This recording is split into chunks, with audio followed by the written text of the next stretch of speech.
Hello, my name is Veronica Bryant, and I'm a recent graduate from Anderson University with a license in English Language Arts for secondary education.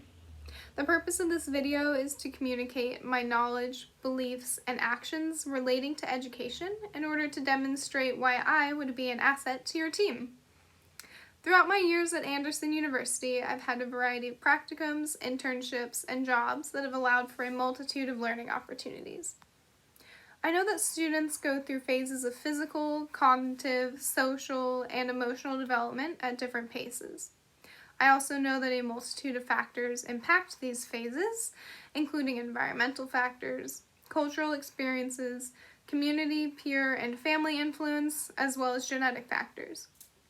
I believe that getting to know students and building healthy relationships with them is a crucial step to ensuring inclusive learning environments that are sensitive to cultural and experiential differences.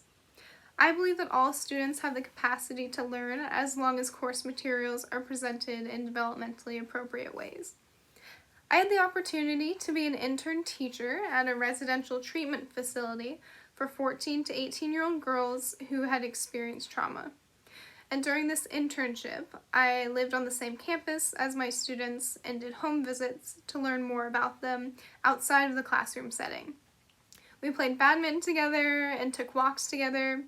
These small opportunities to show them I cared about them holistically and not exclusively as academic students created strong bonds that I hope to maintain with the girls. I've also come to value cultural humility. A lot of the students at that school were from different parts of the country or different countries altogether, and taking the time to learn something as simple as spelling a Czech student's name correctly or listening to a student share about a family tradition during the holidays reminded me that I don't know everything about my students. And if I approach situations with cultural humility, I could learn a lot from the girls. I know that both formal and informal assessment are important for the teacher and the learner to accomplish developmentally appropriate tasks.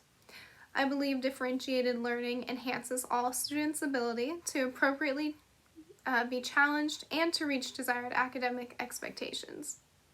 During that same internship at the residential treatment facility, I prepared a lesson for girls of various cognitive and social emotional levels.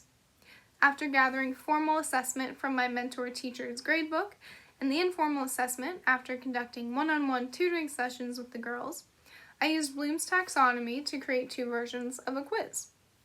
For the middle school students and special education students, I used lower order thinking prompts and only included one or two higher order thinking prompts to encourage development without pushing the student into a zone of frustration.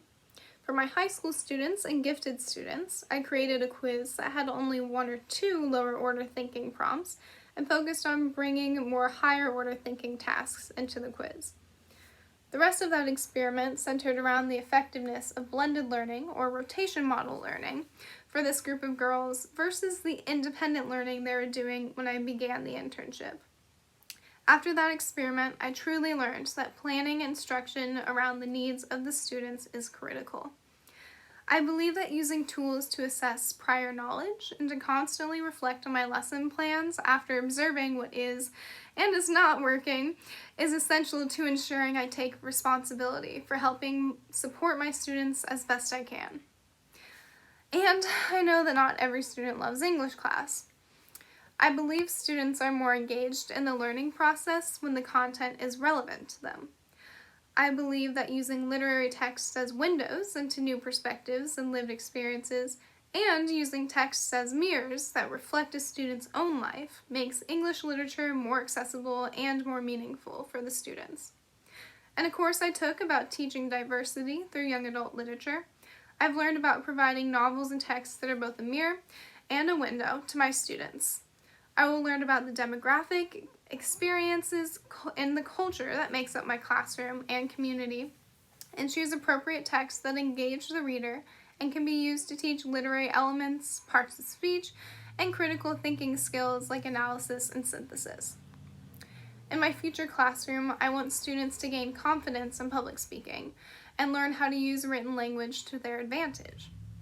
I intend to use place-based learning, a strategy I heard about at a professional development convention, Place-based learning will help students advocate for their community and learn how to write to local leaders. It's taking students out of the classroom and actually getting them into the community to learn what's going on. As a teacher, I should definitely use the colleagues' skills. I should utilize parents and the community resources to better create, find, and collaborate on projects that allow students to either discover literary truths for themselves or connect English class to everyday life, because the skills gained in English classes are used for everything. I believe these connections to the community at large will enhance a student's sense of purpose beyond just the classroom. During my final year at Anderson University, I conducted an experiment to create a large community garden for local schools to use as enhancements to their own curriculum.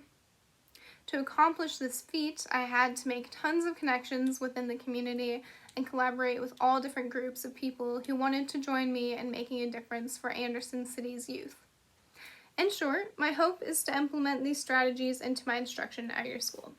First, listening and observing students in order to learn about them as a whole person and to help them achieve greatness. Second, collaborating with my colleagues, mentors, parents, and students to ensure that I'm meeting the needs of my state, district, and my students. And third, seeking mentor teachers and using what I have learned and will continue to learn about adolescent development to the betterment of my role as an educator and mentor to my students. Thank you for watching, and I hope to hear from you soon.